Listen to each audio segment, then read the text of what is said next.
Hi అండి. ఈరోజు mutton curry ఏ విధంగా చేయాలో ఇక్కడ చూద్దాం. 1 కిలో మటన్తోని నేను ఇక్కడ కర్రీ చేస్తున్నాను. ఫస్ట్ ఈ విధంగా మటన్ బౌల్లో వేసుకొని వాటర్ పోసి కొంచెం పసుపు వేసి ఒక 10 మినిట్స్ పక్కన పెట్టుకోవాలి. తర్వాత స్టవ్ పైన కళాయిని పెట్టి ఆయిల్ వేసుకొని ఆనియన్స్ మిర్చి ఈ విధంగా కట్ చేసుకొని ఫ్రై చేసుకోవాలి.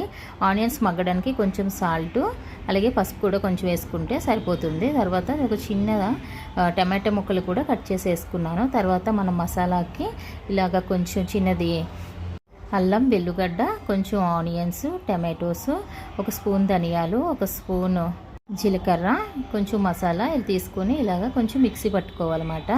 కొంచెం మనకు గ్రేవీ కావాలి అనుకునేటప్పుడు కొంచెం ఒక 4 అలాగా బాదం కూడా యాడ్ చేసుకుంటే మనకు గ్రేవీ మంచిగా వస్తుంది. ఇక్కడ మటన్లోకి మనం కొంచెం జీలకర్ర ధనియాలు ఎక్కువ పడుతుంది, బాగుంటుంది అన్నమాట అలా వేసుకుంటే. తర్వాత మసాలా మిక్సీ పట్టిన మసాలాను కూడా ఇలా కళాయిలో వేసి కొంచెం ఫ్రై చేసుకోవాలి.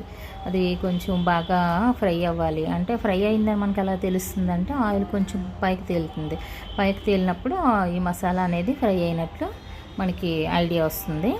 తర్వాత మనం ఇప్పుడు పక్కన కడిగి పెట్టుకున్న ఈ మటన్ మొత్తం ఏమోని అది కూడా వేసుకొని ఫ్రై చేసుకోవాలి.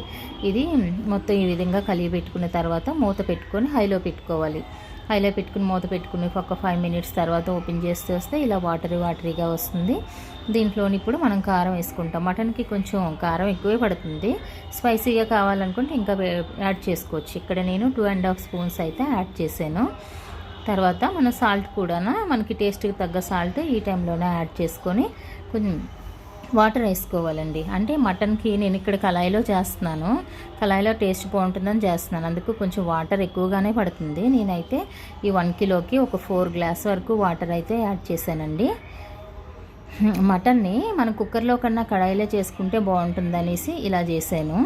తర్వాత మనం మూత పెట్టుకొని హై ఫ్లేమ్లోని ఒక 20-25 మినిట్స్ ఉంచుకోవాలండి. తర్వాత ఓపెన్ చేసి చూస్తే మనకి గ్రేవీ ఇలా వస్తుంది. మనకి గ్రేవీ కన్సిస్టెన్సీ బట్టి స్టవ్ అనేది ఆఫ్ చేసుకోవాలి. అంటే పీస్ కూడా ఉడకాలి కదండి.